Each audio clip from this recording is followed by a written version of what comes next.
Shri Gurubhyo Namaha children. I welcome you all to our online class.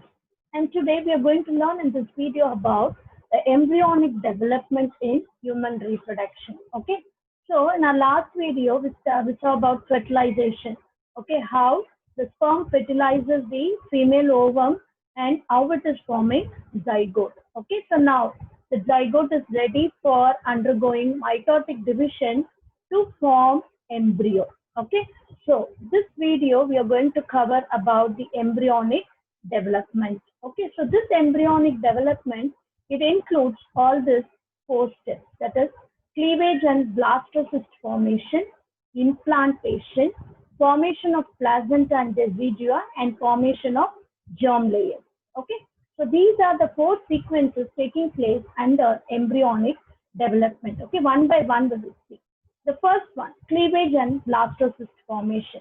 So cleavage is nothing but, okay, the zygote, once after its formation, it is undergoing continuous mitotic division. Okay, so this mitotic division used to call it as cleavage of zygote. Okay, so after 30 hours of fertilization, so what happens when you see the formed zygote undergoes series of mitotic division and it forms cells. Okay, one cell divides into 2, 2 to 4, 4 to 8, and 8 to 16, like that. It is undergoing that mitotic division, and these cell stages we used to call them as blastomeres. Okay, we used to call them as blastomere. Okay, and the embryo with this 8 to 16 blastomere, it will be looking like the structure of a fruit called mulberry. Okay, so it will be looking like a ball of cells. Okay, a ball of cells. Okay, wait, I'll show you the picture. See, this is actually the zygote formation. Okay, this is ovulation, then fertilization, which is forming a zygote. Then zygote is undergoing that mitotic division. So this is a sequence of mitotic division. Okay, first mitosis produces two cells, mitosis 1, then mitosis 2, then mitosis 3, then mitosis 4. So this successive mitotic division, okay, it leads to the formation of a ball-like cells. Okay, you can see a ball-like structure here. And this ball-like structure, we used to call it as morula. So zygote, the next stage is morula. As this formation of morula proceeding, okay, it is moving down from the fallopian tube to the uterus, okay, for the next process to take place. Okay, and as it is coming down, okay, this morula, okay, this is morula, and this morula, it is converted into the structure called blastocyst. Okay, so what is it, blastocyst? What is the difference between this morula and blastocyst when you see? Okay, this blastocyst, this morula, it develops into the structure with a cavity. Okay, and this cavity we can call it as blastosphere. Okay, so this morula, okay, it is forming the structure, the next structure called blastocyst. See, this morula, after its formation, it is moving down the fallopian tube towards the uterus. So the morula continues to divide and transforms into a sphere of cell with a cavity in the center. A sphere of cell with a cavity in the center, and this cavity we will call it as blastocell. Okay, this cavity is called blastocell, and at this state, the embryo we used to call it as blastocyst. So cleavage and blastocyst formation is over. Okay, so now we'll see what is the structure of this blastocyst. Okay, so this is how it is forming. It is just coming down for the next process to take place, that is implantation. So this is the structure of our blastocyst. Okay, so this blastocyst externally, when you see, it is covered by a shell. Okay, that is even we can call it as embryo shell. That embryo shell we are calling it as the zona pellucida. Okay, and this zona pellucida, okay, it is actually protecting the embryo until it is undergoing that implantation. And the cavity is called blastocell cavity. Okay, and it is surrounded by a layer of cell. Okay, the outer covering of the cell. Okay, we used to call that outer covering of the cell as profectoderm. Otherwise, it is called as trophoblast. Trophoblast.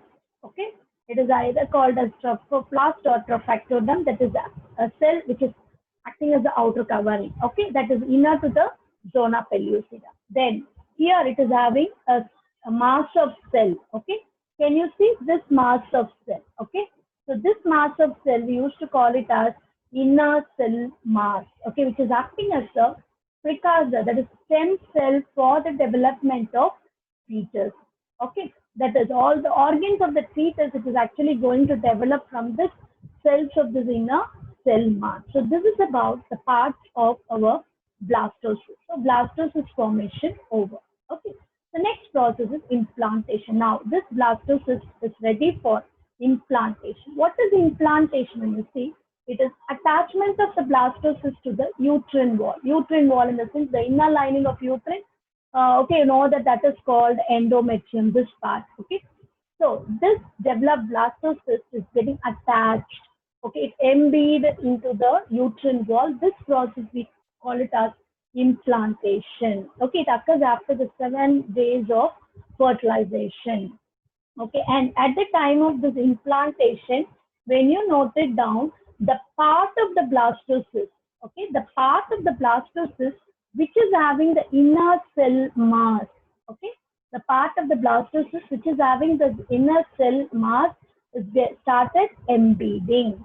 Okay, so this process of embedding, okay, you can call it as the blastocyst superficially embeds into the compact layer of that endometrium. And this process, we will call that as our implantation. So blastocyst formation over, implantation over. Then the next process, okay.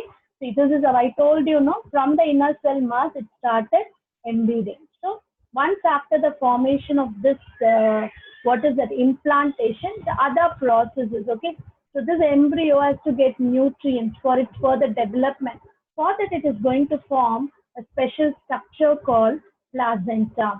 Okay, so this placenta, it is a disc-like tissue which is present in between the maternal tissue, or which is acting as a link between the maternal tissue and the fetal tissue. So we'll call it as a feto-maternal organ. We will call it as a feto-maternal organ. So this is consists of two parts, that is fetal part. Okay, so this part of the tissue we will call it as fetal part. Okay, which is having a chorionic sac and other extra embryonic layers, okay, within which the embryo will undergo its development. Then the next one is the maternal part. Okay, this maternal part we will call it as a decidia basalis, okay, which is interdigitated with maternal tissue, okay, and this uterine tissue, that is maternal tissue, uterine tissue, and the chorionic villi, the fetal part of this placenta, they interdigitated to form a tissue, and this tissue we are calling it as placenta. Okay, and this placenta and umbilical cord are the transport system, which is transporting nutrients, oxygen to the developing embryo, and also transporting all the waste from the embryo into the mother's blood, and from the mother's blood it will be excreted out. Okay, so it is giving protection, and it is providing nutrition. It is responsible for the transport of oxygen and elimination of carbon dioxide, so respiration. It is responsible for the excretion of waste and hormone production. So this is acting as a temporary endocrine gland, okay, which is secreting some important hormones, okay, which is having an important role at the time of this gestation. So this is about the role of placenta. The next structure we will call it as decidia. Okay, so this is actually, I told you, no, the uterine tissue and chorionic villi, they interdigitated. See, this is chorionic villi, and this is the maternal artery and maternal vein. This is how, okay, they interdigitated to form that placental tissue. And here there will be a finger-like projection, and this finger-like projection we are calling it as a chorionic villi. Okay, which is acting as a link between the uterine tissue and fetal tissue. Okay, so this is how placenta having its important role in this process. The next one is decidia.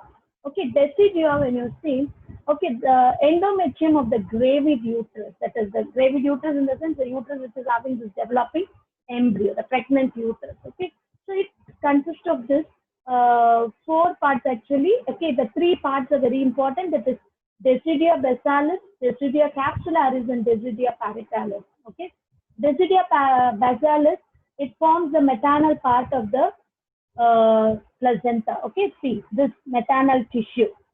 Then Desidia capsularis, it covers the embryo. Okay, it is acting as a link between this inner lining of that endometrium and the fetal tissue, that embryo tissue.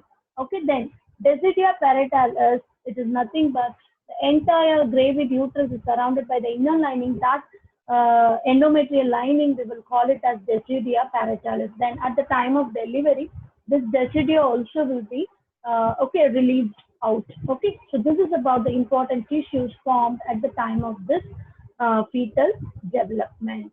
Okay, so the next one, we are going to see about the extra embryonic layers which are formed. Okay, so the growing embryo develops four important extra embryonic layers which are called amnion, chorion, allantois, and yolk sac. Okay, amnion, chorion, allantois, and yolk sac. And here, amnion, it provides the fluid medium. Okay, actually, the developing fetus will be floating in that fluid. Okay, so amniotic fluid. So it provides the fluid medium to developing embryo. Okay, and which is preventing desiccation, drying. Okay, and at the same time, this one is acting as a shock absorber. So this is the importance of this amnion in this embryonic development. See, it is providing the fluid medium, which we will call it as amniotic fluid, okay, to the developing embryo, which is preventing desiccation and also which is acting as a shock absorber, providing protection to this developing embryo. Then the next layer is the chorion and allantois. They are the important extraembryonic membrane, okay, layers which take part in the formation of placenta. So this is about the extra embryonic layer developed at the time of this embryonic development. Okay, next. Okay, we are going to see about, okay, what is the importance of this extra embryonic. See, I told you, no, chorion, amnion, then allantois, and yolk sac. Okay, then chorion comes in contact with the uterine wall, so which is helping in the transport. Okay, it develops the large number of projections called as chorionic villi. So villi is increasing the surface area for all this thing, absorption of nutrients, diffusion of oxygen, elimination of carbon dioxide, elimination of waste. For all those things, we are increasing the surface area. Okay, that is when they are formed. When you see the 10th day of development of this embryo. Okay, so this villi penetrate in the depressions called crypts, and crypts are vascular in the sense they are provided with enough blood supply, which is acting as a link between the fetus and the maternal tissue. So this is about the importance of this extraembryonic membrane. Then formation of germ layers. So what happens now from this?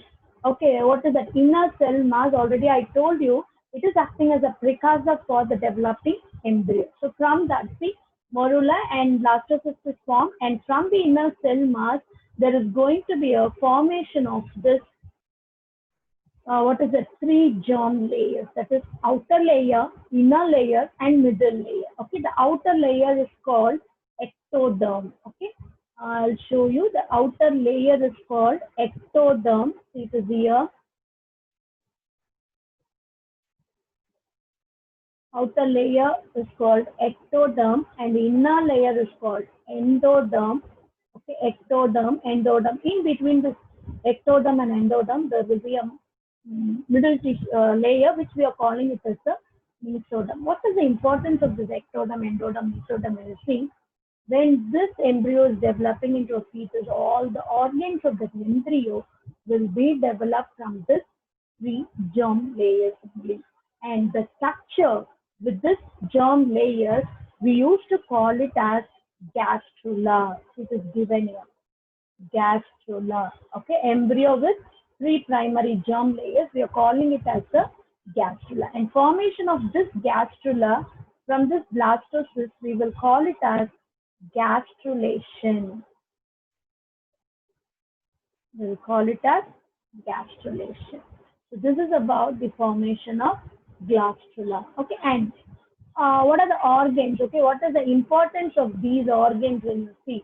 the ectoderm, mesoderm, and endoderm. See, these are the organs, list of organs which is going to be developed from this ectoderm, and these are the list of organs which are going to be developed from mesoderm, and these are the organs which are developed from the endoderm at the time of maturity of embryo into that fetus. Even okay, by the third month of pregnancy, okay, all these organs will be developed, okay, from this germ layers. So this is how the fetal embryonic development is taking place in the human reproduction, and this is about the fetal development chart. See, you can see this, okay, by the weeks they've given. By the end of this 12th week, okay, by the end of the third week, all those organs, see, this purple color is the period of development when major defects in bodily structure. Suppose if there is a defect during that first 3 months, okay, it will be causing a structural deformity. It will lead to structural deformity, okay, because that 3 months are the important period of the pregnancy when all the organs of these, okay, that fetus is going to be developed. See, okay, the first organ, heart, then CNS development, eye development, limbs will be formed, and there is the development of ears by the 6th week. By 7th week, okay, there will be a formation of palate in their mouth. Okay, so external genitalia development started. See, everything, teeth development, everything, it is completed before the third month. Then after the third month, all these organs are going to mature. At that time, any damage occur to that particular fetus, what will happen? It will cause functional defect. Here, during the 3 months, if any defect is there, it leads to structural deformities. And after the third month, if there is going to be any problem in the development of the fetus, it leads to the functional defect in that particular fetus. So, this gestation continues for 9 months in human beings. At the end of the gestation, when the fetus attains its complete maturity, it is ready for the delivery. Okay, the next process, what we are calling it as parturition. So we will see it in our next video. Thank you, children.